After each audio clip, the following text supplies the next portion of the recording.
Rain drummed against the airplane window as Nathan Welder stared at the approaching Portland skyline. 18 months in Alaska's isolation had changed him. The classified green energy propulsion system had consumed his days and nights, but thoughts of home, of Rowan, had kept him going through the endless dark winters. The plane touched down with a gentle bump. Nathan gathered his worn duffel bag, nodded to the flight attendant, and stepped into the terminal. His movements were precise, economical habits from his military days that the recent government project had only reinforced. The drive home took 40 minutes. Nathan noted each familiar landmark with quiet satisfaction. The farmhouse with its blue shutters. The park where he'd taught Rowan to ride a bike. The corner market where they bought ice cream on summer evenings.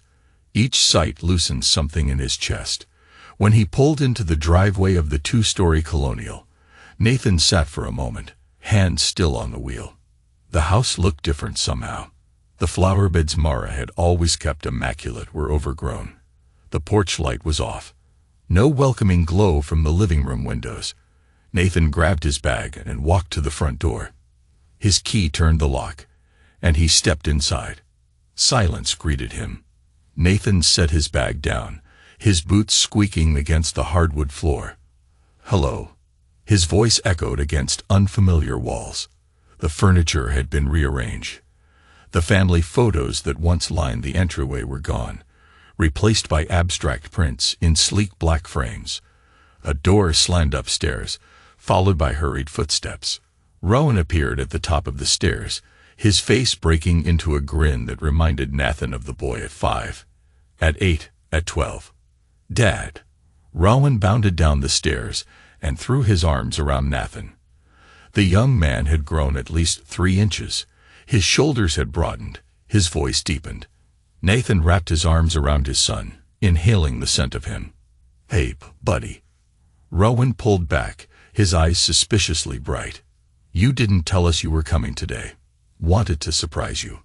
Nathan glanced around the unfamiliar living room. "Where's your mom?" As if summoned, the front door opened.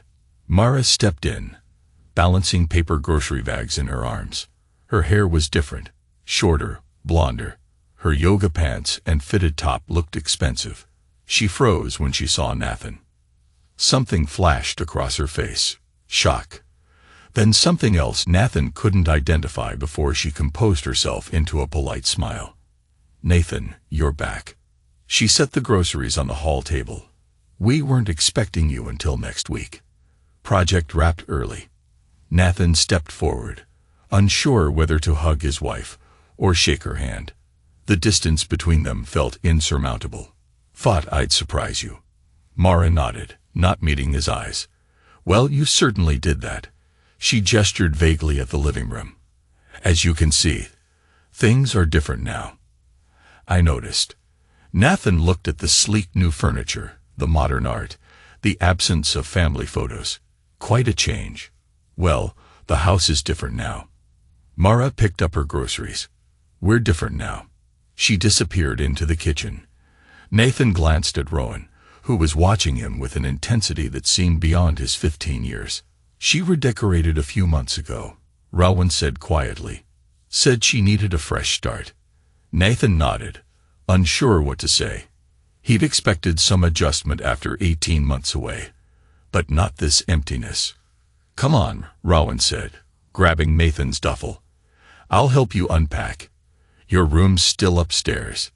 He paused. "Mom moved some stuff around, but your clothes are still there." "My room?" Nathan asked, something cold settling in his stomach. Rowan wouldn't meet his eyes. "Yeah, Mom's been using the master bedroom. Said you wouldn't mind since you were gone so long." Nathan followed his son upstairs, each step feeling heavier than the last. The hallway was the same, but the photos that once documented their wedding, Rowan's birth, and family vacations were gone. In their place hung abstract prints and black and white landscapes. Rowan pushed open the door to the guest room. Nathan's clothes hung neatly in the closet. His books were stacked on the nightstand. His life was packed away in the spare room. "Dad," Rowan's voice was tight. "Are you okay?" Nathan set his jaw. Fine. He placed a hand on Rowan's shoulder. Just tired from the flight. That night, Nathan lay awake in the unfamiliar bed, listening to the house settle around him. The rain tapped against the window, a familiar Portland lullaby that had once comforted him. Now it only underscored how out of place he felt in his own home. Mara hadn't joined them for dinner. She claimed a yoga class, then drinks with friends. When Nathan had asked which friends, she'd given him a look that suggested the question itself was inappropriate. Things change, Nathan, she'd said, her voice carefully neutral. You've been gone a long time. Now, in the darkness, Nathan cataloged those changes methodically. The missing photos, the rearranged furniture, the separate bedrooms, Mara's coolness. Only Rowan felt the same. His son's fierce hug had been the one true homecoming. Nathan turned onto his side, staring into the darkness. He'd survived 18 months in Alaska's isolation. He could survive whatever this was. 3 days passed in uneasy silence. Nathan reacquainted himself with the house, running his hands over unfamiliar furniture, opening cabinets that had been reorganized in his absence. Each change felt deliberate, as if Mara had methodically erased his presence. On the 4th morning, Nathan woke early. He pulled on his running shoes and slipped out into the dawn light. The familiar route through the neighborhood brought a welcome sense of normalcy. Left at the Daltons' house, right at the park, past the elementary school where Rowan had once played tetherball at recess. When he returned, sweaty and clear-headed, Rowan sat at the kitchen table eating cereal. The boy glanced up, relief crossing his face. "Morning," Nathan said, grabbing a glass of water. "You're up early." Rowan shrugged. "School project. Wanted to get an early start." He hesitated. "Dad, is everything okay? With you and Mom?" Nathan leaned against the counter. "Just adjusting. It's been a while. She's been acting weird. Since before you came back." Rowan stirred his cereal without eating it. "She's gone a lot. Comes home late. Always says she's busy." Rowan's mouth twisted. "She says that, but her studio closes at 8. She doesn't get home until midnight sometimes." He glanced toward the stairs. "She gets phone calls. Takes them outside or into a room." Something cold settled in Nathan's chest. "Rowan." "Nathan, you're back." Mara appeared in the doorway, dressed in sleek workout clothes, her phone in hand. "I need the car today. I have clients back to back, then a marketing meeting for the studio." "I can drop you," Nathan offered. "Want to see the new location anyway." "No need." Mara's smile didn't reach her eyes. "Jessa's picking me up. We're having breakfast first." Jessa. Nathan remembered her vaguely. A newly divorced friend of Mara's with expensively highlighted hair and a tight smile. "I haven't seen Jessa in a while," Nathan said. "How is she?" "Fine." Mara glanced at her phone. "She's got a new place downtown. Anyway, she'll be here in 10 minutes. Rowan, don't forget you have that dentist appointment after school. I've left money for an Uber on my dresser. I can take him," Nathan said. Mara paused. "You sure? You don't need to jump back in so quickly. We managed fine while you were gone." "I'm sure." Nathan met her gaze steadily. "I'm back now." Something flickered across Mara's face. Annoyance. Fear. It was gone before Nathan could identify it. "Fine. Saves me the Uber fare." A car horn sounded outside. Mara grabbed her purse and water bottle. "That's Jessa. I'll be late tonight. Don't wait up." She disappeared through the front door without a backward glance. Nathan turned to Rowan, who was watching him with that same intense gaze. "You want to tell me what's going on?" Nathan asked quietly. Rowan looked down at his cereal. "I don't know for sure. But you suspect." Rowan nodded, still not meeting his father's eyes. Nathan sat at the table across from his son. "Talk to me, buddy." "I think." Rowan stopped, then started again. "Mom's different since you left. At first she was sad, then she started going out more. With Jessa, she said. Then she'd come home smelling like cologne." Nathan felt his jaw tighten, but kept his face neutral. Anything else? She got new clothes, started working out at a new gym. The one downtown with the fancy smoothie bar. She's on her phone all the time, but she gets jumpy if I walk in while she's texting. Rowan finally looked up. She redecorated right after Christmas. Said she needed a fresh start for the new year. She put all our old family photos and boxes in the garage.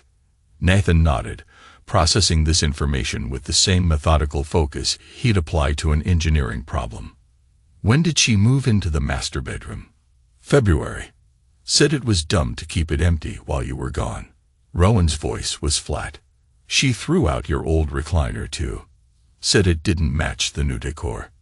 The recliner, where Nathan had rocked Rowan as a colicky baby, where he'd read bedtime stories, where he'd sat with a 5-year-old Rowan on his lap after the boys' first t-ball game, explaining that sometimes you struck out, but you kept stepping up to the plate anyway.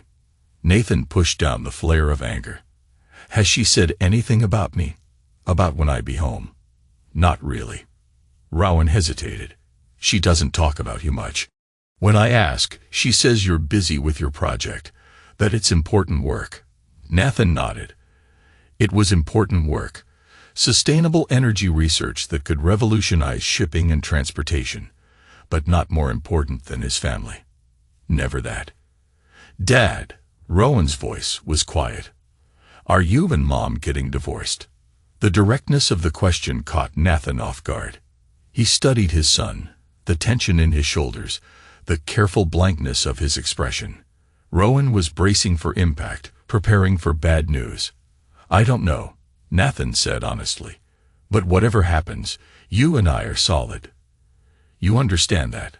Rowan nodded, some of the tension leaving his body. Yeah, I know. That night, Nathan waited up for Mara. The clock ticked past midnight, then 1. He sat in the living room in the dark, listening to the rain tap against the windows. At 1:47, headlights swept across the front of the house. A car door slammed.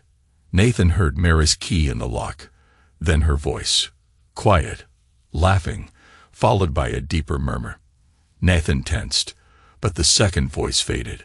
A car started, then pulled away. Mara entered alone, kicking off her shoes in the entryway. She jumped, startled when she noticed Nathan sitting in the shadowed living room. Goodness, what are you doing sitting in the dark? Waiting for you. Nathan kept his voice neutral. You said you'd be late. Didn't say how late. Mara flipped on a lamp, bathing the room in soft light. She wore a dress Nathan hadn't seen before, her makeup heavier than usual. A faint scent of unfamiliar cologne hung around her. Well, here I am. She set her purse on the new glass coffee table. Another change. You really didn't need to wait up. I told you. We've managed fine while you were gone. Managed what, exactly? Nathan asked, watching her closely. Mara stiffened. What does that mean? You tell me. Nathan leaned forward. Who dropped you off? Jessa. We had drinks after my meeting. The lie came smoothly, practiced. Jessa drives a Subaru. That was Alexis. Mara's eyes narrowed. Are you spying on me? I'm sitting in my own living room, Mara. It's been my living room for 18 months, Nathan. Her voice sharpened. You can't just walk back in and start questioning me like I'm one of your military subordinates. Is that what I'm doing? Yes. You've been home 4 days and you're already trying to control everything. Offering to drive me to work, interrogating me about my schedule, questioning who drops me off. She ran a hand through her hair. You're paranoid. You've been gone too long. We've changed. We? Nathan asked quietly. Were you both? All of us. You can't just press pause on real life, Nathan. While you were playing with your secret government projects in Alaska, we were here, living. Things change. Nathan stood, keeping his face carefully neutral despite the anger simmering beneath the surface. Things like what, Mara? Like our marriage vows. Like our family. Don't be dramatic. Mara grabbed her purse. I'm tired. We can talk about this tomorrow. Is there someone else? Nathan asked directly. Mara froze, then laughed. A brittle sound with no humor in it. Seriously, that's what you jumped to? Goodness, Nathan, this is exactly why things are strained between us. You're so cold, so suspicious. Everything's a problem to solve. A situation to analyze. She walked to the stairs, then turned back. I spent 18 months building a life without you, running my business, taking care of our son, making a home, and your first instinct is to accuse me of cheating. Maybe you should ask yourself why that's where your mind goes. She disappeared upstairs, leaving Nathan alone in the half-lit living room. He stood there for several minutes, analyzing her response. Not a denial, a deflection, an attack. Nathan had interrogated enough people in his military days to recognize evasion when he heard it. For the next week, life settled into an uneasy routine. Nathan reconnected with Rowan, driving him to school, attending his soccer practice, helping with homework. Mara remained distant, leaving early, returning late. Her excuses varied, but the pattern was consistent. Nathan began documenting everything methodically. Times Mara left. Times she returned. Excuses given. Inconsistencies noted. The engineer in him approached the problem systematically, gathering data before drawing conclusions. On the 10th day after his return, Nathan was fixing the garbage disposal. Another change, this one practical, when Rowan appeared in the kitchen doorway, his face pale. "Dad, can I talk to you?"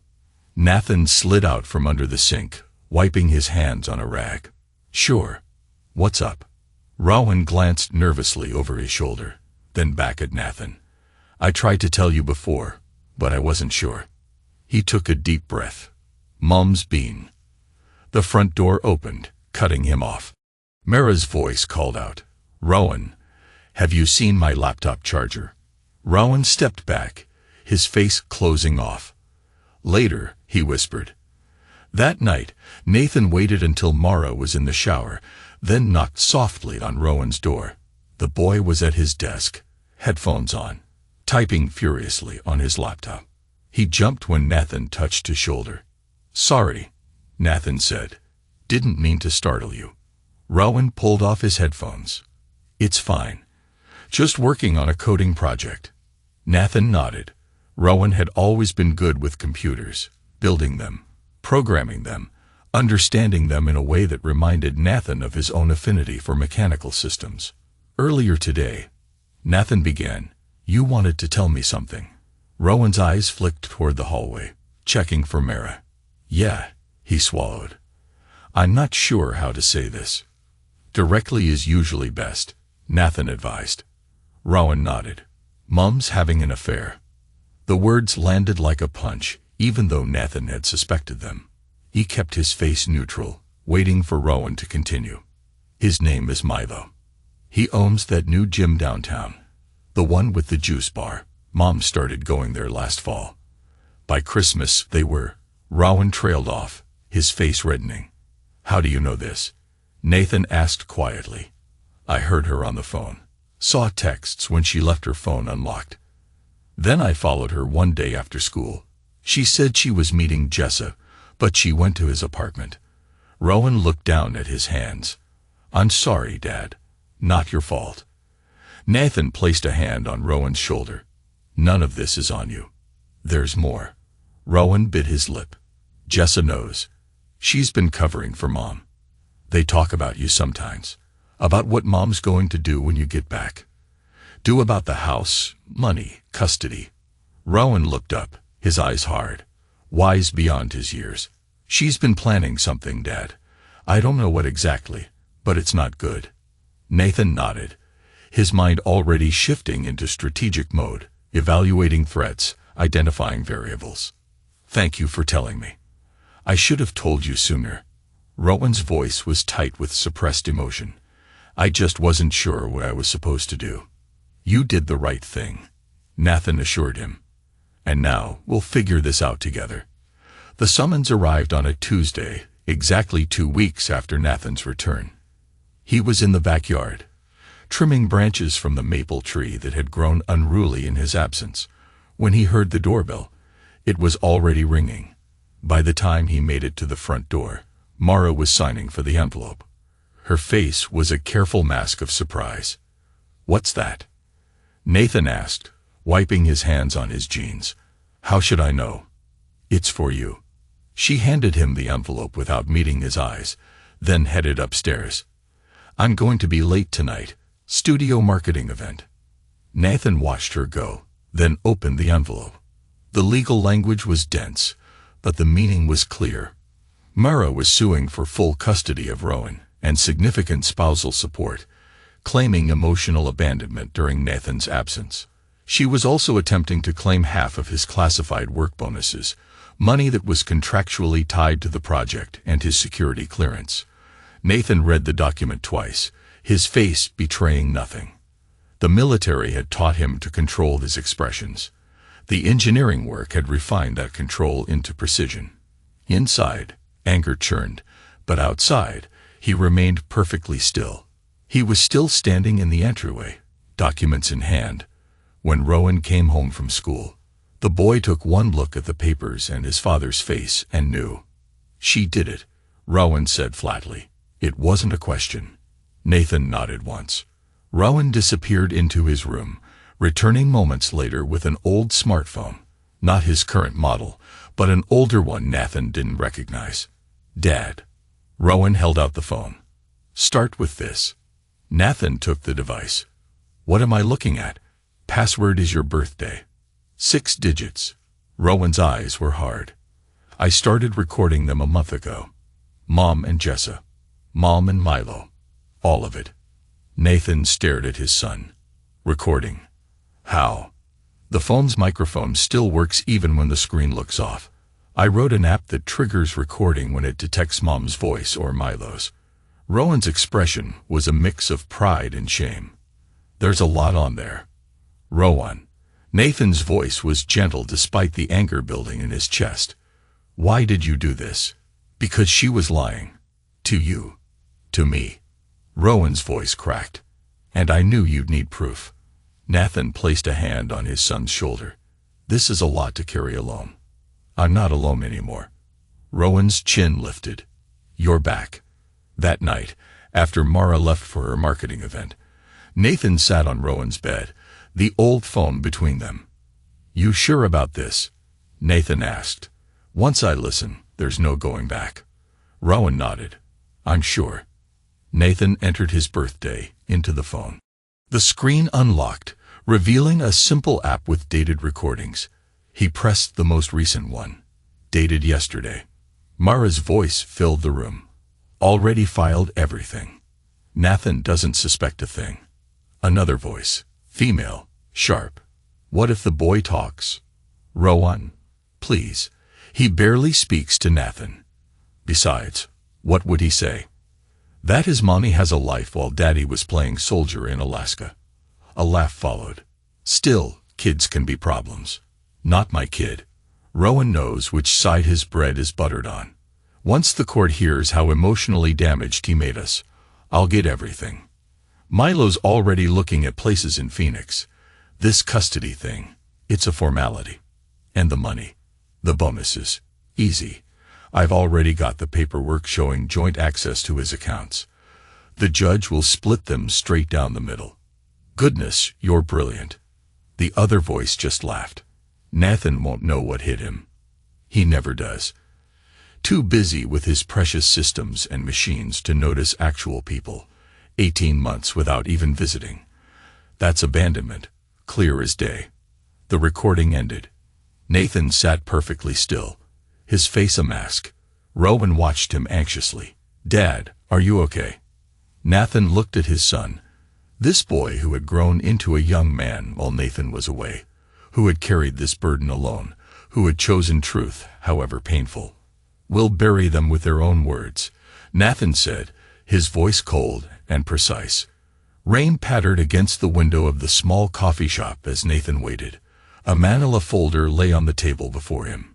He'd chosen this place carefully, far from their neighborhood, away from Mara's usual haunts. The barista placed a black coffee in front of him, and Nathan nodded his thanks. The bell above the door jangled. A woman entered, shaking rain from her umbrella.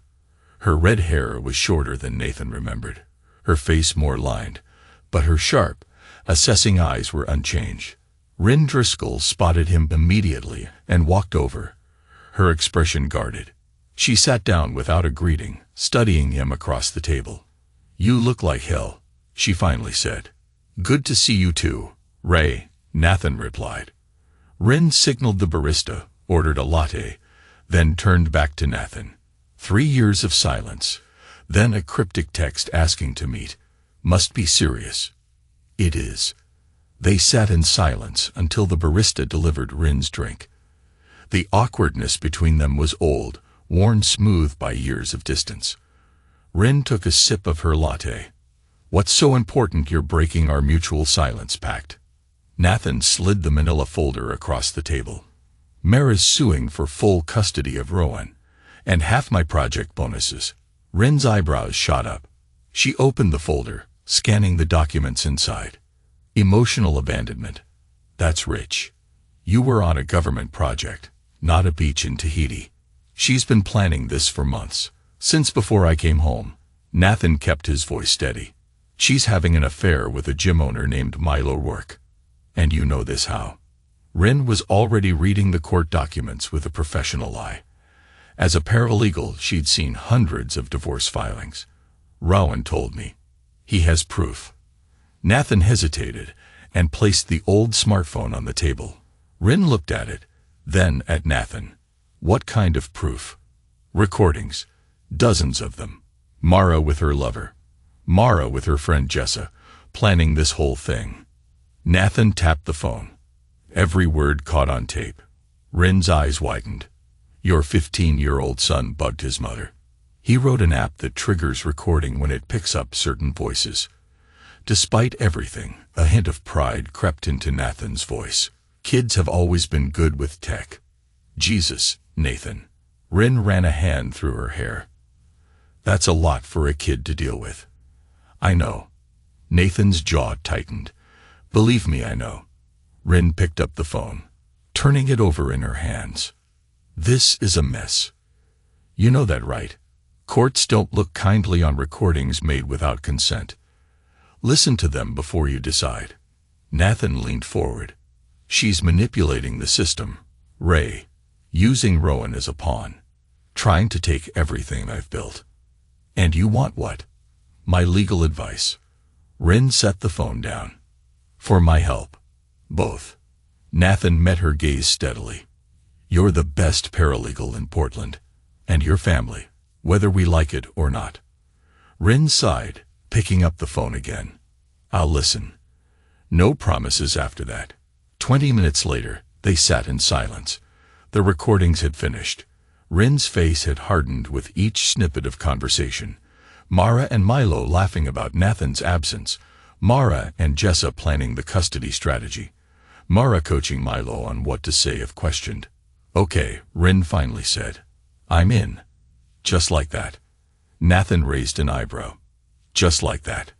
Rin gathered the documents, sliding them back into the folder. "I never liked her, you know, even before." She trailed off, before the fight that had separated them for 3 years, before Nathan had chosen Mara's side in an argument that spiraled out of control before the silence. "I know," Nathan said quietly. "Thank you." "Don't thank me yet." Rin stood, tucking the folder in her bag. "This is going to get ugly. You need to prepare yourself and Rowan for that." "I know." "Do you have a lawyer yet?" Nathan shook his head. "Recommendations?" "Helena Chun at Barrett and Wong. She eats cases like this for breakfast." Rin hesitated. "What about a place to stay?" "Mara's going to explode when she realizes what you're doing." "I'll figure something out." "No, you won't." Rin rolled her eyes.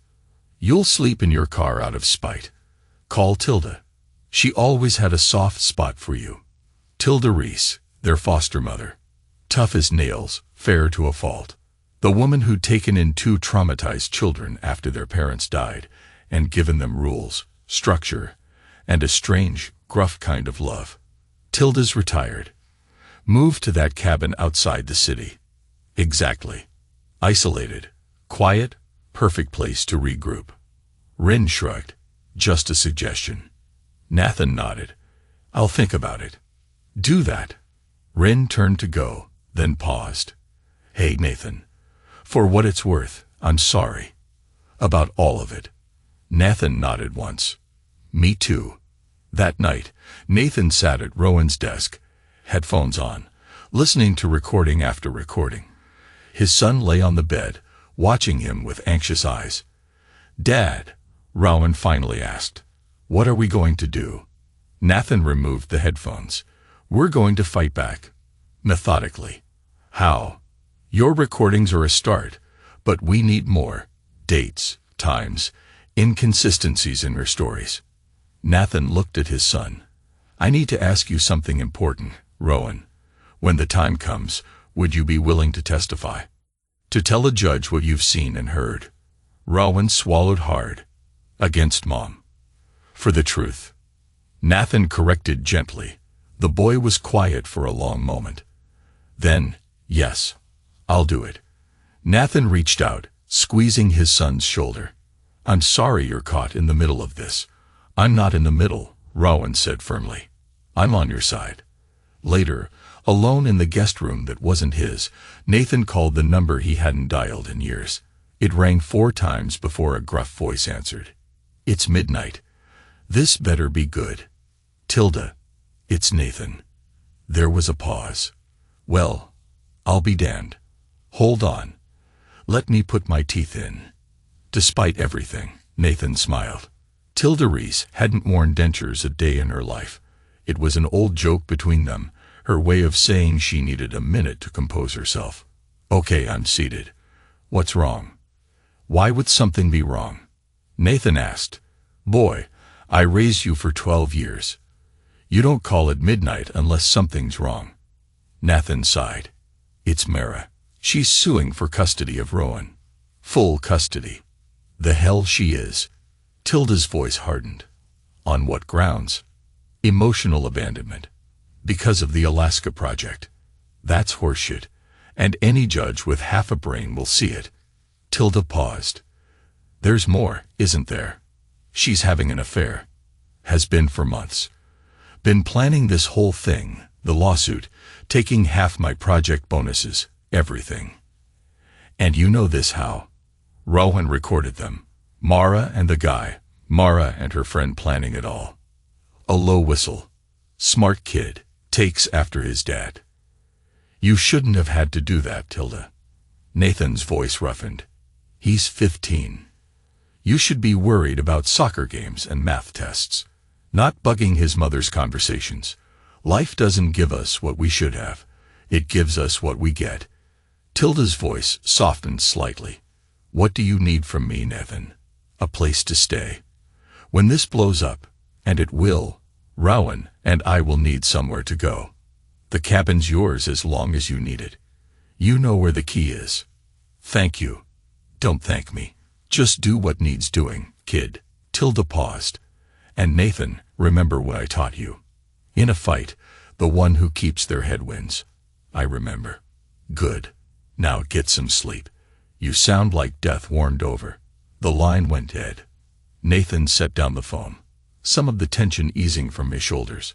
One piece in place. The rest would follow. For the next 2 weeks, Nathan maintained a careful facade of normalcy. He went to job interviews, reconnected with former colleagues, helped Rowan with homework, all while methodically building his case. Each night, after Mara left for yoga classes or marketing events, Nathan and Rowan worked together.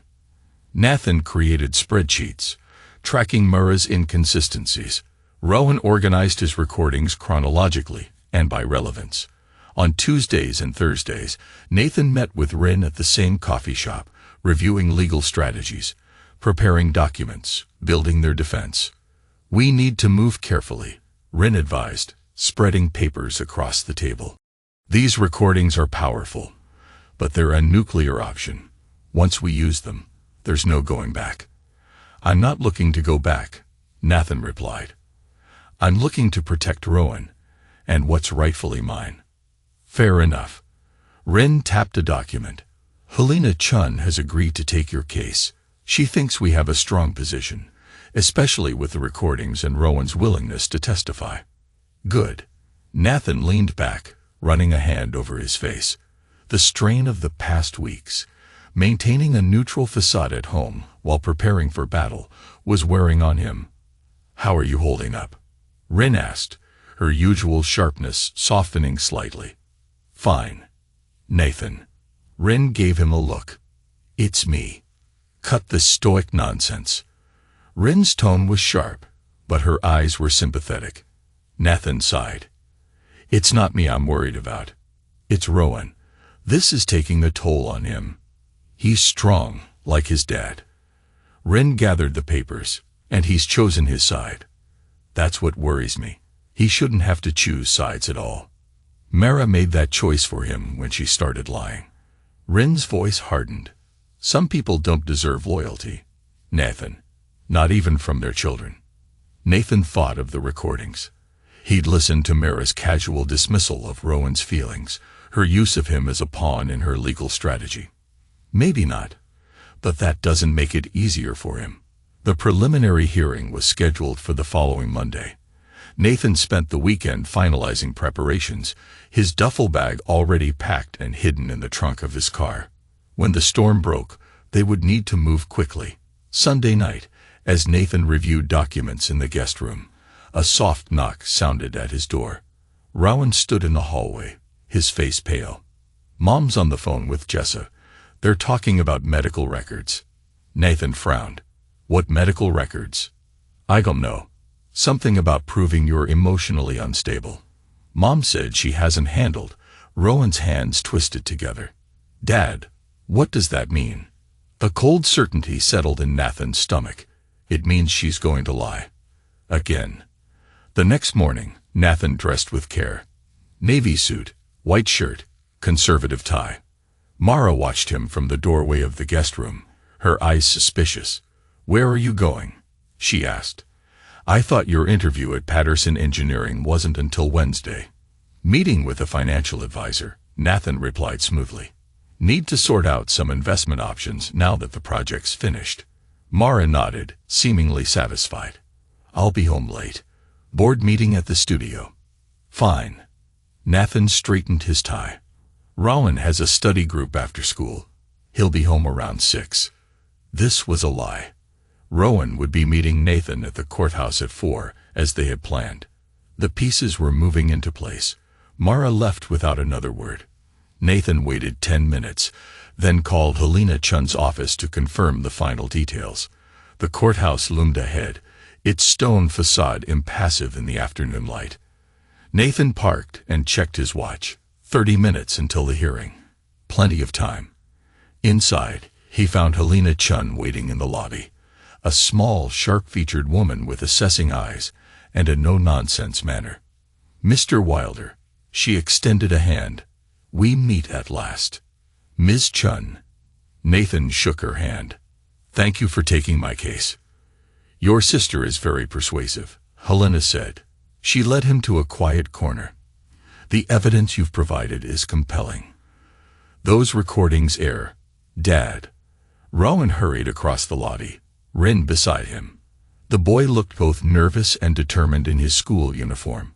Button-down shirt, tie, khaki pants. Rowan.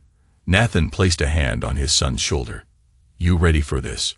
Rowan nodded, his jaw set in a way that reminded Nathan painfully of himself. Yes. Remember, Helena said quietly, in the courtroom, let me do the talking. Both of you, no matter what Mara or her attorney says. We understand, Nathan replied. Rowan nodded his agreement.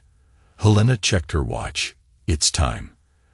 As they walked toward the courtroom, Nathan caught sight of a familiar figure ahead. Mara, standing with a slick-looking attorney in an expensive suit. Beside them stood Jessa, her highlighted hair gleaming under the fluorescent lights. Mara's eyes widened when she saw Nathan. Then they shifted to Rowan, and her expression transformed from shock to fury. What is he doing here? She hissed as they approached. Rowan should be at study group. He's exactly where he needs to be. Nathan replied calmly. Mara turned to Rowan. Go home. Now, this doesn't concern you. Actually, it does. Helena stepped forward. Rowan is a material witness in these proceedings. Witness? Mara's voice rose. What are you talking about? This is a simple custody hearing. Nothing about this is simple, Mrs. Wilder, Helena replied. And nothing about your actions has been straightforward. Before Mara could respond, the bailiff called their case.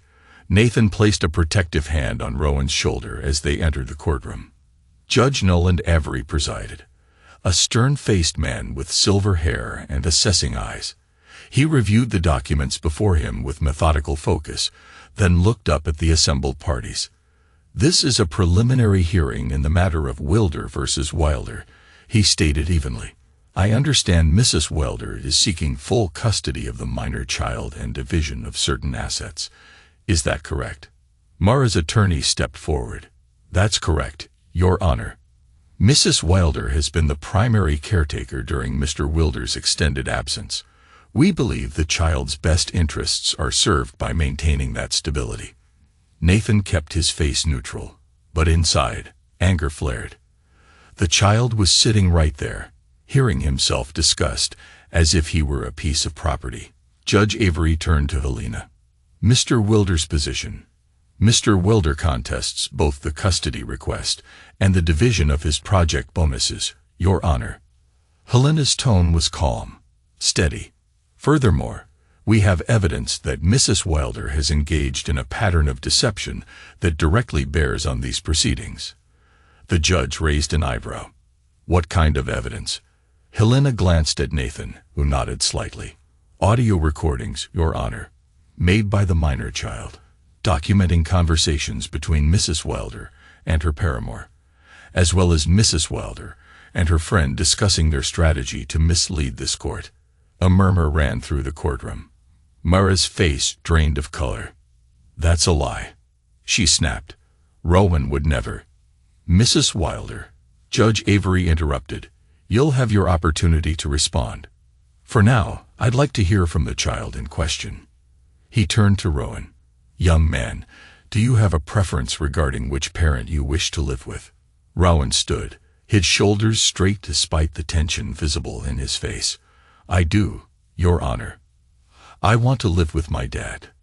And why is that? Rowan glanced at Mara, then back at the judge.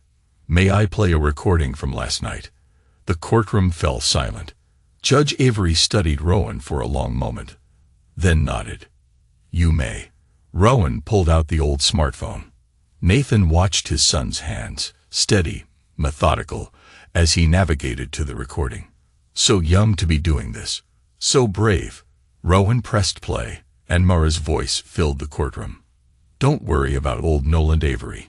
He's handled dozens of my studio clients' divorces, practically senile at this point. Signs whatever's put in front of him. Jess's voice. And if he asks Rowan directly, please, that kid barely speaks above a whisper. Besides, he knows which side his bread is buttered on. When I'm done, I'll have the house, half of Nathan's bonus money, and child support out of the Iceberg Man until Rowan's 18. A male voice, unfamiliar, presumably Milo. What about Nathan? Guy was military, right? Why not go down easy?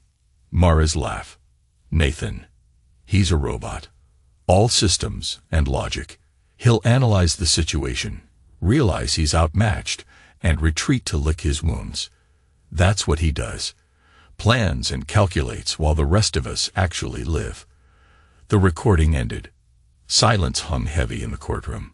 Judge Avery's face had hardened to granite. Mrs. Wilder, he said, his voice dangerously quiet. Would you care to explain that recording? Mara stood, her face a mask of outrage. That's obviously edited. Manipulated. My son wouldn't. She turned to Rowan. Tell them. Tell them you made this up. Rowan looked at his mother steadily. I didn't make anything up. It's all there. Every word. You little. Mara cut herself off, visibly struggling for control. Your Honor, I don't know what my husband has promised my son, but this is clearly a setup. That recording could be anyone. It could be actors, for all we know. We have dozens more, Nathan said quietly, authenticated by a forensic audio specialist. Date and time-stamped. Judge Avery studied the parties before him, his expression unreadable. Then he sighed. This is highly irregular. I'm calling a recess while I review these materials. He pointed to Helena. I want all recordings and their authentication documents in my chambers in 15 minutes. He turned to Mara and her attorney. You'll have an opportunity to respond after I've reviewed the evidence. The gavel came down.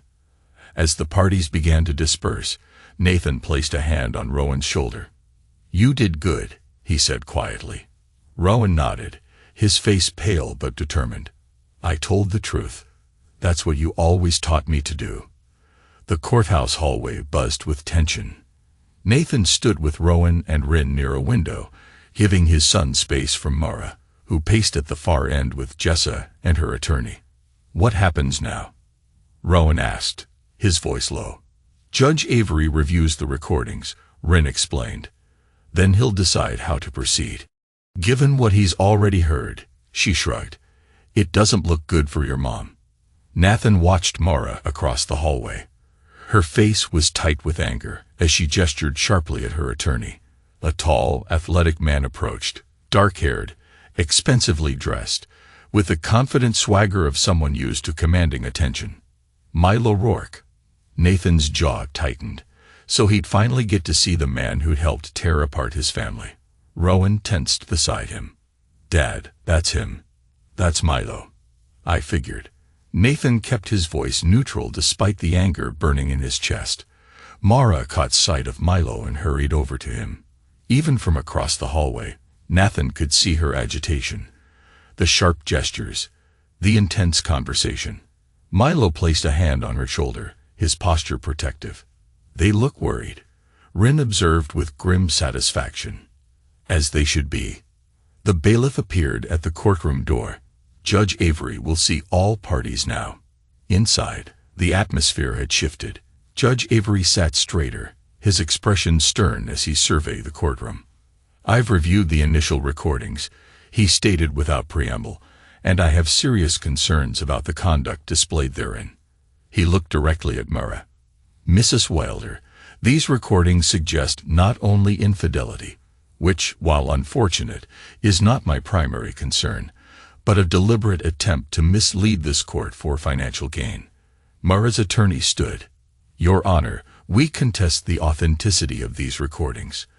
They could easily be manipulated or taken out of context. I've had them preliminarily analyzed by the court's technical staff. The timestamps and metadata appear genuine. Judge Avery tapped his pen against the bench. But more concerning to me is what I heard directly in this courtroom. The minor child provided a recording that appears to show Mrs. Wilder disparaging this court and revealing her true intentions regarding custody. He turned to Rowan. Young man, do you stand by the authenticity of that recording? Rowan stood, his voice steady. Yes, Your Honor. I recorded it last night. My mother and Jessa Allen were in the kitchen. I was in the hallway. And what prompted you to make these recordings? I heard things. Mom talking about Dad, about taking his money, about using me to get custody. Rowan swallowed hard. It didn't seem right. I wanted the truth to come out. Judge Avery nodded. I appreciate your honesty. He turned back to the attorneys. In light of this evidence, I'm revoking Mrs. Wilder's emergency custody motion. Furthermore, I'm ordering an investigation into potential fraud and perjury charges related to these proceedings. He looked at Mara directly. Mrs. Wilder, I take allegations of attempting to mislead this court very seriously. Your apparent plan to use your child as a pawn in a financial scheme is disturbing, to say the least. Mara stood, her face flushed. Your Honor, this is outrageous. I've been Rowan's primary caregiver for 18 months while my husband was off playing with his government toys. I built a business, maintained a home. Mrs. Wilder, Judge Avery's voice cut through her protests. I'm not interested in your justifications. The evidence suggests you've been planning to defraud both this court and your husband. That's my concern. He turned to Nathan. Mr. Welder, I'm awarding you temporary full custody while this matter is investigated further. We'll reconvene in 2 weeks to review the findings. The gavel came down. Court is adjourned. The courtroom erupted in murmurs. Nathan placed a protective arm around Rowan's shoulders as they gathered their things. Let's go, he said quietly. They had almost reached the door when Mara's voice rang out behind them. Rowan, how could you do this to me? Your own mother. Nathan felt Rowan tense beside him, but kept walking. In the hallway, Mara caught up to them, her face contorted with rage. You ungrateful little spy. After everything I've done for you. Nathan stepped between them. Enough, Mara. Don't you dare tell me enough. Mara's voice rose, drawing attention from passers-by. This is between me and my son. Not anymore, Nathan replied evenly. Judge's orders. Milo appeared beside Mara, his expression stormy. Hey, man, back off. She's upset. With good reason, Nathan replied coldly. Fraud doesn't typically go over well in court. You smug bastard, Mara hissed. You think you've won. This isn't over. For today, it is. Nathan turned to Rowan. Let's go. As they walked away, Mara's voice rose again, directed at Rowan's back. You'll regret this. When all your friends find out what you did to your own mother. Nathan felt Rowan falter beside him. In one fluid motion, he turned back toward Mara and Milo. Threaten my son again, and the recordings go public, he said, his voice deadly quiet. Every word you've said about the judge, about me, about Rowan. I'm sure your yoga clients would love to hear their spiritual guide plotting fraud and perjury. Mara blanched. Milo stepped forward, chest puffed. You threatening her, buddy? Nathan assessed the man coldly. Gym-built muscles. Expensive watch. The swagger of someone who'd never faced real consequences. He calculated distance, angle, the most efficient point of contact. Not a threat, a fact. Milo moved first, telegraphing a shoulder check that Nathan sidestepped easily. As Milo stumbled forward, Nathan delivered a single precise punch to the jaw. Not enough to cause serious damage, but enough to make a point. Milo staggered back, eyes wide with shock. Nathan hadn't raised his voice, hadn't shown any emotion at all. Just clinical precision. Mara lunged forward, palm outstretched. The slap connected with Nathan's cheek, the sound echoing in the hallway. Psychopath, she spat. Nathan didn't flinch. We're done here. He turned to Rowan. Let's go. As they walked away, Nathan became aware of phones pointed in their direction. The confrontation had been recorded. Part of him, the strategic part, knew this was bad. But the father in him, the part that had seen Rowan's face when Mara threatened him, couldn't bring himself to care. The cabin sat nestled among pine trees, its weathered exterior blending with the surrounding forest. Nathan cut the engine and sat for a moment, letting the silence settle around them. Beside him, Rowan stared out the window, his expression unreadable. The events at the courthouse had left both of them drained. Home for now, Nathan said quietly. Rowan nodded. It looks peaceful. They grabbed their bags from the trunk and approached the cabin. As Nathan had expected, the key was hidden in a false rock by the porch steps. Inside, the cabin was simple but comfortable, an open living area with a stone fireplace, a small kitchen, 2 bedrooms off a short hallway. Nathan left a note, Rowan said, picking up a piece of paper from the kitchen counter. Says there's food in the fridge and to call her when we're settled. Nathan nodded, setting down their bags. Pick whichever bedroom you want. While Rowan explored, Nathan's phone buzzed with a message from Helena Chun. Courthouse video going viral. News outlets calling. Don't respond to anything without consulting me. Nathan sighed. The confrontation with Milo and Mara, his punch, her slap, had been caught on camera. Just one more complication. Rowan emerged from the smaller bedroom, his duffel bag slung over his shoulder. "I'll take this one." Nathan nodded. "Good choice. Best view of the woods." They'd moved around each other carefully, unpacking essentials, settling into the unfamiliar space. The silence between them wasn't uncomfortable. It was heavy with unspoken thoughts. Finally, Rowan spoke. "I'm sorry about what happened at the courthouse." Nathan looked up from where he was arranging his clothes in a drawer. "None of that is on you, Rowan." "I know. But still." The boy sat on the edge of the bed. "I didn't think Mom would react like that." People show their true colors when backed into a corner. Nathan sat beside his son. "Your mother made her choices. So did you. So did I. Do you think the judge will still let me stay with you? After what happened with you and Milo?" "Yes." Nathan kept his voice confident, despite his own uncertainty. "The recordings are what matter. The truth is what matters." Rowan nodded, not entirely convinced. "What happens now?" "We wait. Let Helena and Rin do their jobs. Focus on getting you settled. Maybe looking at schools out here." Nathan glanced around the cabin.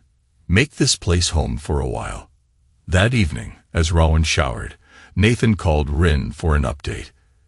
"It's bad out there," she said without preamble. "The videos are everywhere. Military dad decks wife's lover in custody battle. The headlines write themselves. And Mara, playing the victim. Hard. She's given 2 interviews already." Rin's voice hardened. "Claiming you're unstable, dangerous. But here's the thing. Someone leaked one of the recordings."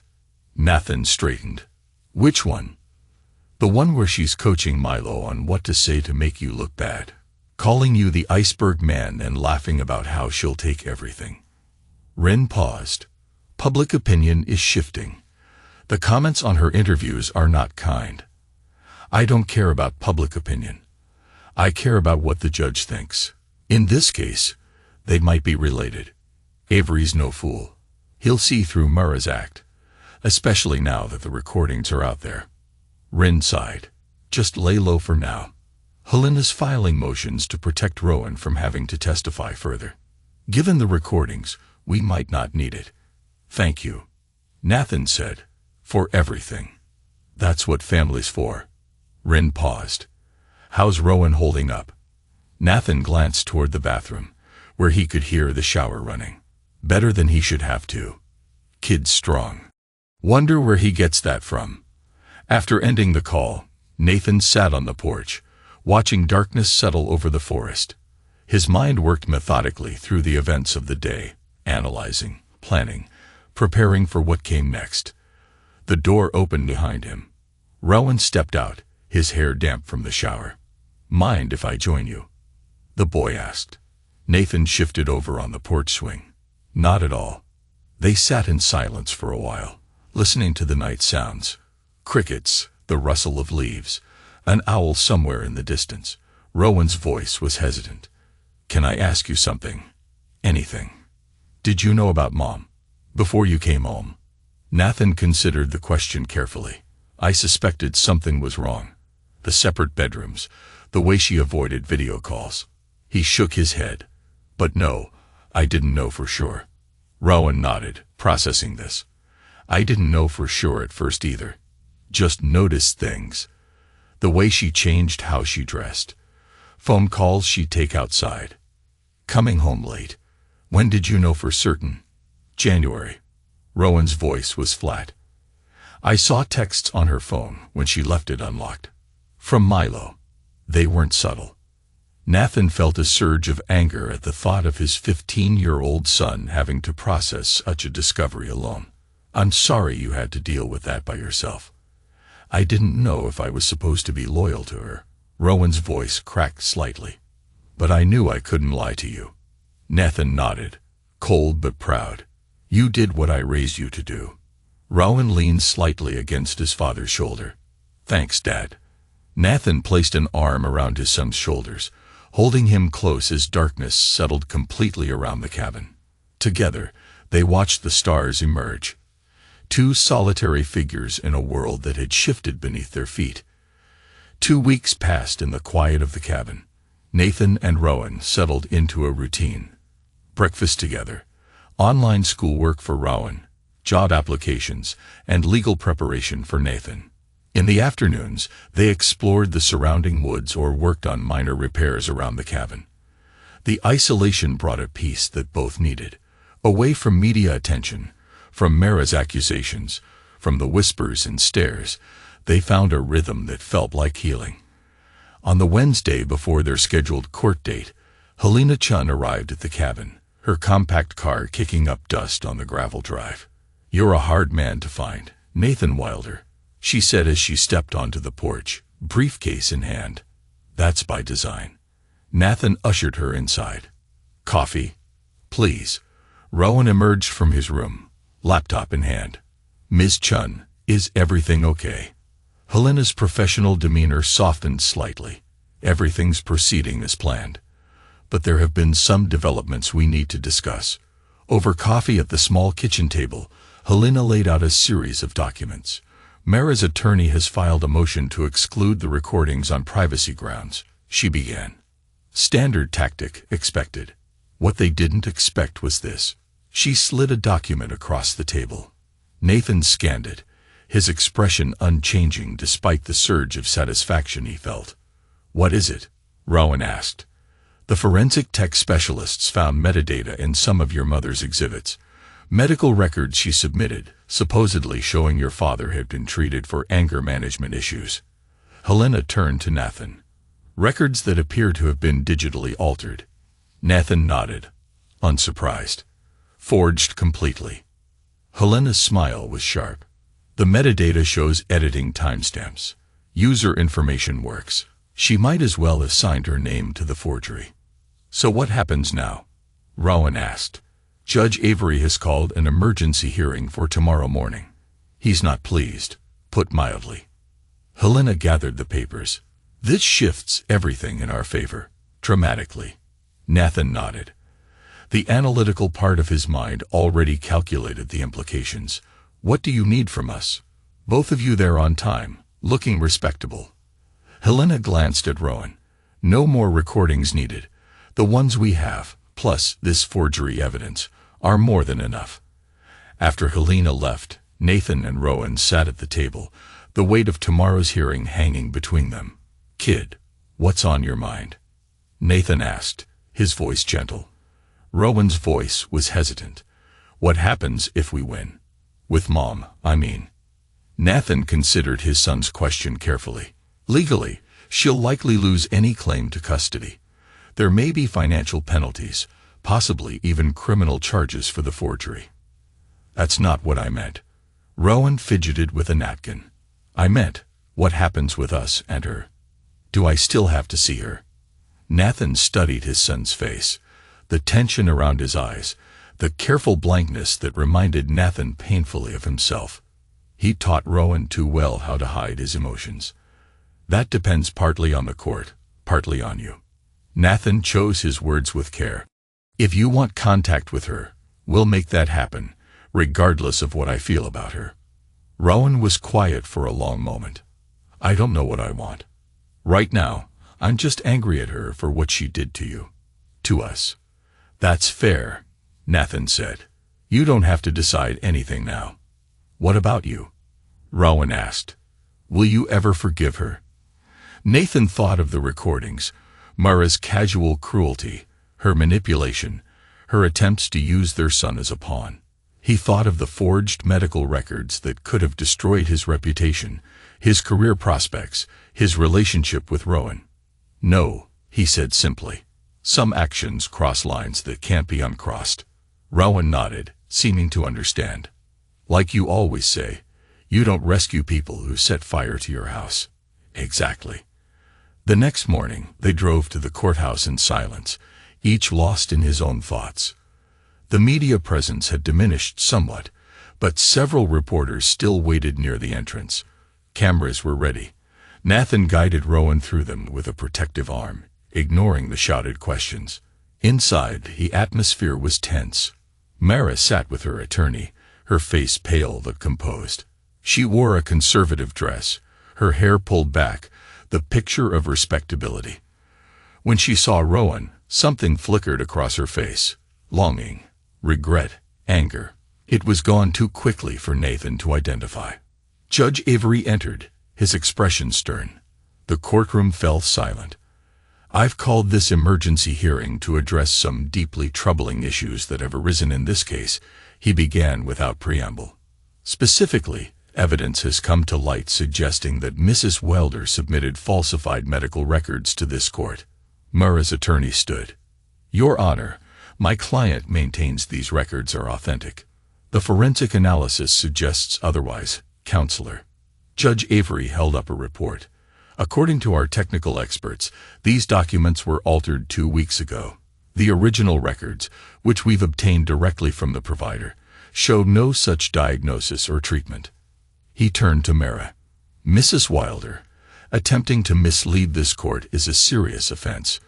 Combined with the audio evidence previously submitted, it paints a disturbing picture of your conduct in these proceedings." Murrah stood, her composure cracking. "Your Honor, I'm being set up. My husband, my son, they're working together against me. These recordings, this supposed forgery, it's all part of a campaign to destroy me." "Mrs. Wilder," Judge Avery's voice sharpened, "control yourself, or I will have you removed." Murrah sat, visibly struggling for control. Judge Avery continued, "In light of this new evidence, I am revoking Mrs. Wilder's custody petition entirely. Furthermore, I am referring the matter of the falsified documents to the district attorney's office for possible criminal charges." He turned to Nathan. "Mr. Wilder, I am granting you sole legal and physical custody of the minor child, Rowan Wilder, effective immediately. Mrs. Wilder will be permitted supervised visitation only, pending a full investigation of these matters." The gavel came down. "This court is adjourned until next month, when we will address the division of assets." Nathan felt Rowan's hand grip his arm. The boy's face showed a complex mix of emotions: relief, sadness, vindication. "It's over," Rowan whispered. "This part is." Nathan replied quietly, "We've won the first battle." As they gathered their things, Murrah approached, her attorney attempting to hold her back. "This isn't over," she hissed, low enough that only Nathan and Rowan could hear. "You've ruined my life, my reputation. My business is tanking because of that video, those recordings." "You did that yourself," Nathan replied evenly. "Every choice was yours." Murrah turned to her son, her voice softening. "Rowan, honey, please. You don't understand what was happening. Your father was gone so long. I was lonely. I made mistakes. Stop." Rowan's voice was quiet but firm. "Just stop lying. Even now, you're still lying." Murrah reached for him, but Rowan stepped back. "I heard everything, Mom. Every word. Every plan. I know what you did. On those recordings, how you talked about me. About Dad. About using me to get money." Tears filled Murrah's eyes. Whether genuine or calculated, Nathan couldn't tell. "Rowan, please. I'm your mother. I love you." Rowan looked at her for a long moment. "Maybe you do. In your way. But that doesn't make what you did okay." He turned away, heading toward the courthouse exit. Nathan followed, leaving Murrah standing alone in the emptying courtroom. Outside, Rin waited by Nathan's car, her face breaking into a rare smile when she saw them. "I heard," she said. "Congratulations." Nathan nodded, some of the tension easing from his shoulders. "Thank you for everything." "What's next?" Rin asked. Nathan glanced at Rowan, who was already climbing into the passenger seat, clearly eager to leave. "Home. Whatever that looks like now." The river flowed quietly beside them, sunlight dancing on its surface. Nathan and Rowan sat on large rocks near the shore, fishing poles propped beside them and unused. They'd come ostensibly to fish, but both knew it was really about the silence, the space, the chance to breathe away from everything else. A week had passed since the hearing. They'd remained at the cabin, making plans, looking at houses outside Portland, researching schools for Rowan. The media interest had faded somewhat, though Nathan still received occasional calls from reporters seeking comment on what they dubbed the recording divorce. "Dad," Rowan broke the comfortable silence between them. "Can I tell you something?" Nathan turned to his son. "Always." Rowan picked up a small stone, turning it over in his hands. "I knew about the affair for months, before I started recording." Nathan nodded, waiting for Rowan to continue. "I saw them together back in December. At that new coffee place downtown." Rowan threw the stone into the river, watching the ripples spread. "Mom didn't see me. I was supposed to be at soccer practice, but it got canceled because of the rain." "Why didn't you say anything?" Nathan asked gently. "I didn't know what to do." Rowan's voice tightened. "You were in Alaska. I couldn't just call and say, 'Hey, Dad, Mom's cheating.' And part of me thought, maybe I was wrong. Maybe there was some explanation. But there wasn't." "No," Nathan agreed. Rowan picked up another stone. "Then I overheard her talking to Jessup about the custody thing, about taking your money. That's when I started recording." He looked up at Nathan. "I didn't know if I was supposed to be loyal to her, but I knew I couldn't lie to you." Nathan studied his son. This boy who carried such a burden alone, who'd been forced to make an impossible choice between his parents. Pride swelled in his chest, alongside a deep sadness that Rowan had been put in that position at all. "You did what I raised you to do," Nathan said, his voice gentle despite the cold certainty behind the words. "Was it wrong?" Rowan asked quietly, "recording her like that?" Nathan considered the question carefully. "In most circumstances, secretly recording someone would be wrong, yes. But when someone is planning to hurt others, to commit fraud, to lie to the courts, sometimes the only way to protect yourself and others is to ensure the truth comes out." Rowan nodded, seeming to accept this. "I miss who I thought she was, if that makes sense. The mom who made pancakes on Saturdays and came to my games." He threw another stone into the river. "But I don't think that person was ever real." "People are complex," Nathan said. "Your mother loves you in her way, but she also made choices that hurt you deeply. Both those things can be true at the same time. Do you think she'll change? Try to make things right?" Nathan thought of Mura's reaction in court, the blame, the denial, the refusal to acknowledge her own actions. "I don't know. People can change, but they rarely do unless they recognize the need to." They sat in silence for a while longer, watching the river flow past. Nathan felt Rowan shifting beside him, working up to something else. "Dad, what's going to happen with us now? Where are we going to live?" "I've been looking at houses. There's one near Forest Heights. I think you might like it. Good school district, not too far from your friends, but far enough from." Nathan trailed off. "From Mom," Rowan finished. "It's okay. You can say it." Nathan nodded. "From your mother?" "Yes." "Well, I have to see her for visitation and stuff." "Eventually, yes. The judge ordered supervised visits for now, but that will be revisited in a few months." Nathan looked at his son. "How do you feel about that?" Rowan shrugged. "I don't know. Part of me doesn't want to see her at all. Part of me still misses her, I guess. Is that dumb?" "No." Nathan placed a hand on Rowan's shoulder. "It's normal. She's your mother. That connection doesn't just disappear, even when she's hurt you. But you don't feel that way about her." "My relationship with her is different from yours," Nathan said carefully. "And it's okay for us to feel differently about this. You're never going to forgive her, are you?" It wasn't really a question. Nathan thought about it honestly. "No. Some betrayals run too deep." Rowan nodded, seemingly satisfied with the honesty, if not the answer itself. "Thanks for not lying to me. For treating me like I can handle the truth." "You've proven you can handle much more than most adults," Nathan replied. "I'll always be straight with you, Rowan. That's a promise." They gathered their unused fishing gear as the sun began to set, casting long shadows across the river. As they walked back toward the car, Rowan matched his steps to his father's, steady, methodical, moving forward together. The weeks that followed brought a steady stream of developments, each one shifting the landscape of their new reality. Jessa Allen was investigated for her role in helping Mara forge documents. Text messages recovered from Mara's phone showed Jessa advising her on how to alter the medical records, even suggesting a contact who could make the changes look professional. Jessa faced potential accessory charges, her carefully cultivated image crumbling under scrutiny.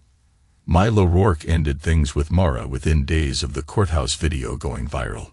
His gym business began losing clients as the recordings circulated, patrons uncomfortable with his role in the affair and subsequent custody battle.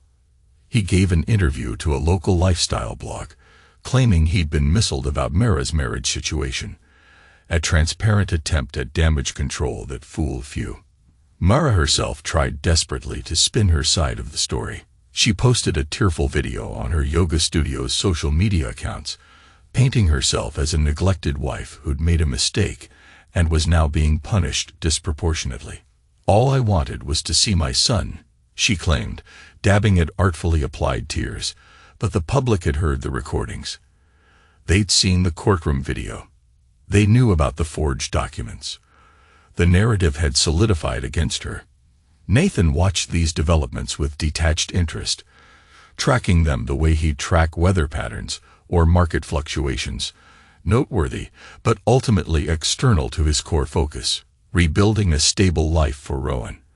They found a house in Forest Heights, modern, with clean lines and large windows overlooking the woods. 3 bedrooms, a dedicated office space for Nathan, and a finished basement perfect for Rowan's gaming setup.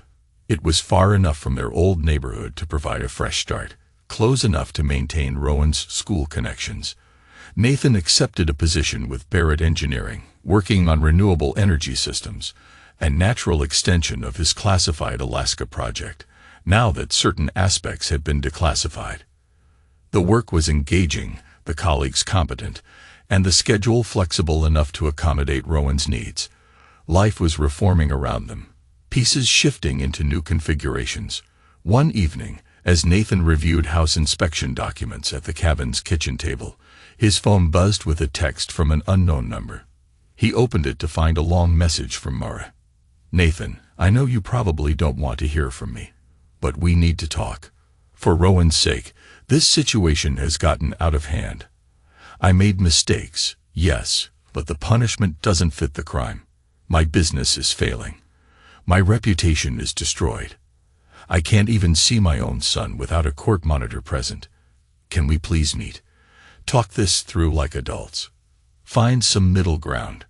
For Rowan, Nathan read the message twice, analyzing it word by word. No admission of wrongdoing, no real apology. Just mistakes and complaints about consequences. The focus on her losses, business, reputation, before mentioning Rowan. The attempt to use their son as leverage. Nothing had changed. Not really. Nathan blocked the number, then forwarded the message to Helena Chun. One more piece of evidence for the ongoing proceedings. Later that night, Rowan knocked on his bedroom door. "Dad, you busy?" Nathan set aside his laptop. "Never too busy for you. What's up?" Rowan held up his phone. "Mom texted me. Wants to meet for lunch tomorrow. Says there's a supervisor already arranged." Nathan nodded. "That's her right, under the court order. Do you want to go?" Rowan sat on the edge of Nathan's bed, fidgeting with his phone case. "I don't know. Part of me wants to see her. Part of me is still so angry." "Both valid," Nathan said. "You don't have to decide right now. And whatever you decide is fine by me." "She also," Rowan hesitated. "She asked me to talk to you about working things out. Said you weren't responding to her messages.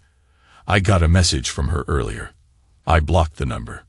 Nathan kept his voice neutral. "What she's asking isn't something I'm willing to discuss. So you're never going to talk to her again?" Rowan asked. "Even about me?"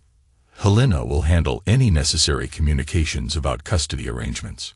Nathan studied his son's face. "Does that bother you?" Rowan thought about it. "No, not really. It's just strange. To think about you two never speaking again. Some bridges can't be rebuilt once they're burned, Nathan said. You don't rescue people who set fire to your house. Rowan nodded slowly, absorbing this. I think I will meet her tomorrow. Just to see. I'll drive you, Nathan offered. Wait nearby. The next day, Nathan watched from a cafe across the street as Rowan met Mara at a small restaurant downtown. A court-appointed supervisor sat at a nearby table, maintaining a discreet but watchful presence. Even from a distance, Nathan could read the dynamic. Mara leaning forward intently, gesturing with her hands. Rowan sitting straight, his posture a mirror of Nathan's own, controlled, contained. He was listening, but not engaging fully, maintaining boundaries even as Mara tried to breach them. After exactly 1 hour, the time allocated by the court, Rowan stood. Nathan watched as Mara reached for his hand. Rowan allowed the brief contact but didn't initiate a hug. Then he walked out, leaving Mara at the table, the supervisor following at a distance. Back in the car, Rowan was quiet, staring out the window as Portland passed by. How was it? Nathan finally asked. Weird. Rowan kept his gaze on the passing scenery. She kept saying how much she missed me. How this was all a big misunderstanding. And what did you say? Not much. Rowan shrugged. Told her about the new house. About soccer tryouts at the new school. Normal stuff. Nathan nodded, not pushing. She asked about you. Rowan continued. If you were seeing anyone, if you talked about her. What did you tell her? The truth. That you don't talk about her much. That you're focused on work and getting us settled. Rowan turned to look at Nathan. Was that okay? Of course. I'll never ask you to lie, Rowan. Not even about this. Rowan nodded, seemingly satisfied. I think I'll go again next week. It's only an hour. He paused. Is that okay with you? If that's what you want, yes. Thanks, Dad. Rowan turned back to the window, voice softer.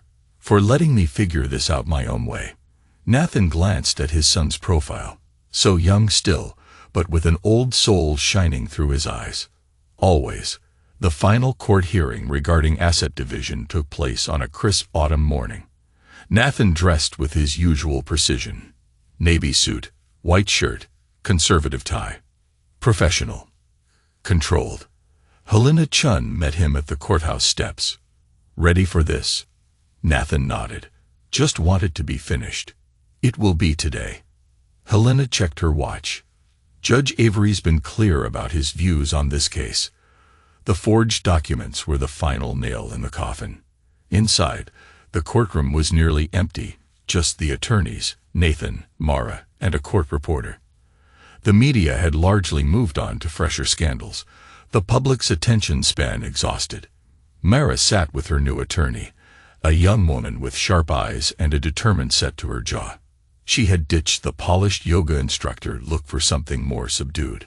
Minimal makeup, hair pulled back, simple blouse and skirt, playing the repentant wife. Too little, too late. Nathan kept his face neutral when their eyes met briefly across the room. No anger, no satisfaction. Nothing she could use. Judge Avery entered, and the proceedings began. The division of assets was straightforward. The house would be sold, the proceeds split according to the prenuptial agreement Nathan had insisted upon before their marriage. A safeguard from his military days that had proven prescient. Nathan's project bonuses remained his alone, protected by contract language and security clearance requirements. Mara was ordered to pay fines for the document forgery, plus Nathan's legal fees. The supervised visitation with Rowan would continue for 6 months, after which the arrangement would be revisited. You tried to weaponize the court against a man who gave his life to service and family, Judge Avery concluded, his voice heavy with disapproval. This court does not reward liars. The gavel came down for the final time. Just like that, 15 years of marriage ended with the stroke of a pen. Outside the courtroom, Nathan shook Helena's hand. Thank you for everything. Just doing my job, she replied with a small smile. Good luck, Mr. Wilder. As Nathan headed toward the exit, Mara caught up to him in the hallway. Nathan, wait. She reached for his arm, but stopped short of touching him. Please, can we talk? Nathan paused, turning to face her. In her eyes, he saw desperation. Her carefully built life in shambles, her reputation in tatters, her financial security threatened. For a moment, he felt a flicker of their shared history, the young woman he'd fallen in love with, the mother of his child, his partner of 15 years. The moment passed. We have nothing to discuss, Mara. Everything's been settled by the court. Not everything, she insisted. What about moving forward? Co-parenting. Rowan needs both of us.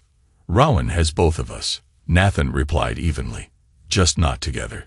That was your choice. My choice. Mara's voice sharpened.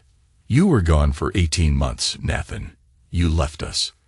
I was working, supporting our family, with your full knowledge and agreement. Nathan kept his voice level. You were seeing Milo, forging documents, and planning to take my son and my money. Those aren't comparable actions. I made a mistake, Mara said, her voice dropping to a whisper. A terrible mistake. But 15 years of marriage, doesn't that count for anything? Don't we owe it to Rowan to at least be civil? We'll be civil in court and at custody exchanges, Nathan replied. Anything beyond that isn't necessary. So that's it. 15 years erased. Not erased. Ended. Nathan looked at her directly. You did that. Not me. Mara's face hardened. You're a cold man, Nathan. You always have been. That's why Goodbye, Mara. Nathan turned and walked away, her words fading behind him. Outside, rain fell in a gentle mist. Typical Portland weather. Nathan walked to his car, feeling lighter with each step. Not happy, exactly, but free. Free from lies, from manipulation, from the slow erosion of trust that had been happening long before he left for Alaska. That evening, Nathan and Rowan ate dinner at the cabin. Their last night before moving into the new house the following day. Chinese takeout, Rowan's choice, was spread across the small kitchen table. So it's done? Rowan asked, poking at his sweet and sour chicken. The divorce is final. Nathan nodded. All official. Assets divided, custody arranged. Mom called me, Rowan said quietly. She tried talking to you. She was crying. Said you wouldn't give her a chance to explain. She did try, Nathan replied, meeting his son's gaze directly. And I said no. Rowan considered this, his expression thoughtful. She told me you were being stubborn, that you wouldn't give her a chance to explain. There's nothing to explain. Her actions spoke for themselves. Yeah. Rowan pushed rice around his plate. She also said to tell you she's sorry, that she knows she messed up, but she wants to make it right. Do you believe her? Nathan asked. Rowan thought about it. I don't know. Part of me wants to. But then I remember the recordings, the things she said. He shook his head. It's hard to trust anything she says now. Trust is earned, Nathan said, not given blindly. Not even to family. I know. Rowan looked up. What if she really has changed, though? What if she means it? Nathan considered his answer carefully. People can change, but real change takes time, self-reflection, and consistent action. It doesn't happen overnight just because consequences finally catch up. So you'll never forgive her? Not ever. Some actions have permanent consequences, Rowan. Some trust, once broken, can't be repaired. Nathan's voice softened. That doesn't mean you have to feel the same way. Your relationship with your mother is yours to define. Rowan nodded slowly, processing this. You don't rescue people who set fire to your house. He repeated Nathan's words from earlier. No, Nathan agreed. You don't. The modern house stood on a wooded lot at the edge of Forest Heights, its large windows reflecting the autumn sunlight. Inside, the space was clean, orderly, but lived in. Family photos on the walls, soccer trophies on shelves, books and magazines stacked on the coffee table. Nathan sat at the kitchen island, reviewing plans for a new wind turbine design. After a year at Barrett Engineering, he'd been promoted to lead engineer on their renewable energy division. Work that challenged him, colleagues who respected him, hours that allowed him to be home when Rowan returned from school. The front door opened, and voices filtered in. Rowan's, deeper now at 16, and Rin's sharp tones, followed by Tilda's gruff laugh. "Dad, we're back," Rowan called, dropping his backpack by the door. Nathan looked up, nodding to Rin and Tilda as they entered the kitchen. "How'd it go?" "The kid nailed it," Tilda announced, helping herself to coffee from the pot Nathan had prepared. Scholarship committee was impressed. Principal practically guaranteed they'll accept him. Rowan grinned. "It was pretty cool. They really liked my coding project, the one about traffic flow optimization.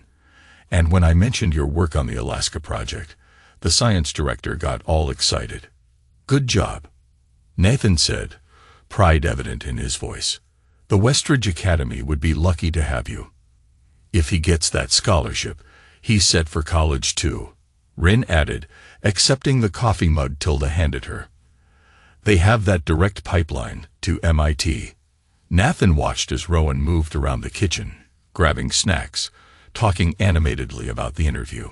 His son had thrived over the past year, excelling in school, making the varsity soccer team, and developing his coding skills to an impressive level. The shadows that had haunted him during the divorce had largely faded. Life had settled into a new pattern, different but solid. Rin visited often, the old rift between her and Nathan healed by shared purpose and renewed family bonds.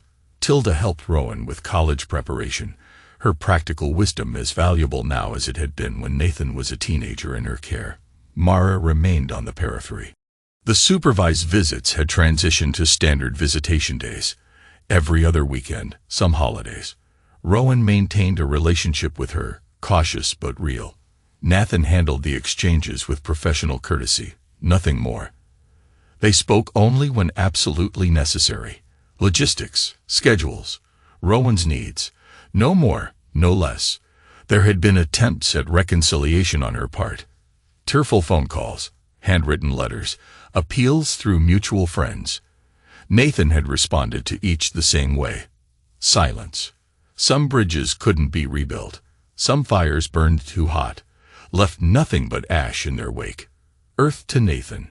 Rin waved a hand in front of his face, snapping him out of his thoughts. "You in there?" Nathan blinked, focusing on his sister. "Sorry." Thinking. Clearly. Rin rolled her eyes.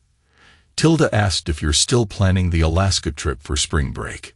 "Yes," Nathan nodded. "Flights are booked. Just waiting on the cabin confirmation. Kid's never going to see a moose," Tilda predicted. "Makes too much noise. Those big feet of his." "Will too," Rowan protested.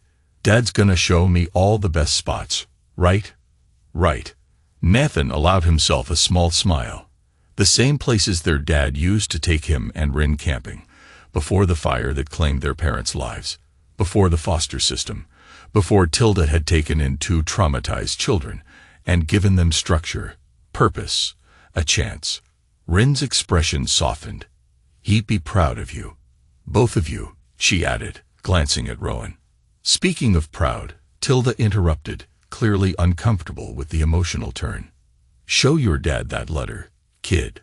Rowan pulled an envelope from his backpack, sliding it across the counter to Nathan. "Got this today, from the state science competition." Nathan opened it, scanning the contents. "First place, regional finals next month." He looked up at his son. "Impressive work." Rowan shrugged, but couldn't hide his pleased smile. "The algorithm's still not perfect, but it's getting there." As Tilda and Rin badgered Rowan for details about the competition, Nathan watched his son explain his project, hands moving animatedly, eyes bright with enthusiasm. The analytical mind Nathan had recognized and nurtured from Rowan's earliest years had developed into something remarkable. Methodical, yet creative. Precise, yet innovative. Truth had outlived image. Loyalty had been earned, not bought.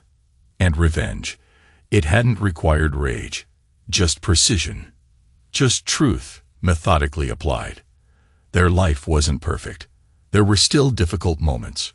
Rowan's occasional struggles with divided loyalty, the logistics of co-parenting with someone Nathan refused to engage with directly, the lingering media interest that flared up occasionally when someone recognized them from that recording case. But they were rebuilding together, on solid foundations this time, anchored in truth and trust. And that, Nathan reflected as he joined his family at the kitchen table, was victory enough.